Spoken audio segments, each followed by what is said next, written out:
Buonasera a tutti, sono una cantante neomelodica e a nome di tutti i miei colleghi neomelodici messi in regola, che pagano le tasse, avrei un messaggio da lanciare al signor De Luca Vincenzo, il nostro presidente della Campania.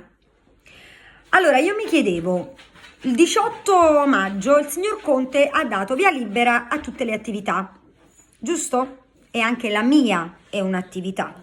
Io sono un artista in regola che paga le tasse regolarmente, annualmente, e rilascia le fatture quando va a cantare. Per cui io sono un artista, sono in regola, quindi anche io ho il mio lavoro.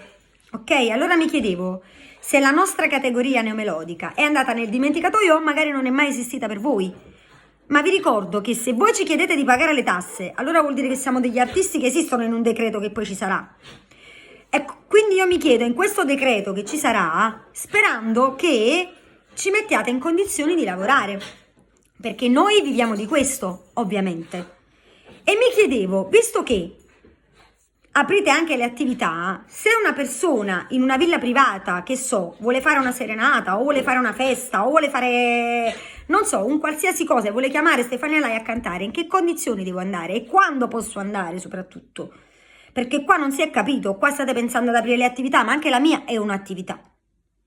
Ok? Perché se io pago le tasse è un'attività al 100%.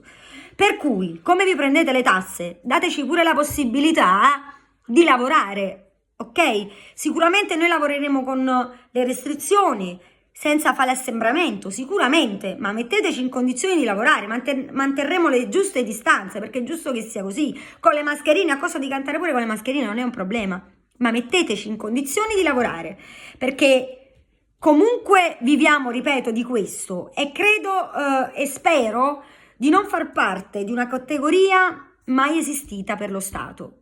Ripeto, se io pago le tasse, sono un artista in regola, anche io ho diritto di lavorare come lavorano tutti. Per cui mettetemi e metteteci in condizioni di poter lavorare quanto prima, sperando che in questo prossimo decreto ci sarà anche la categoria neomelodici, in regola ovviamente. Grazie e buona serata.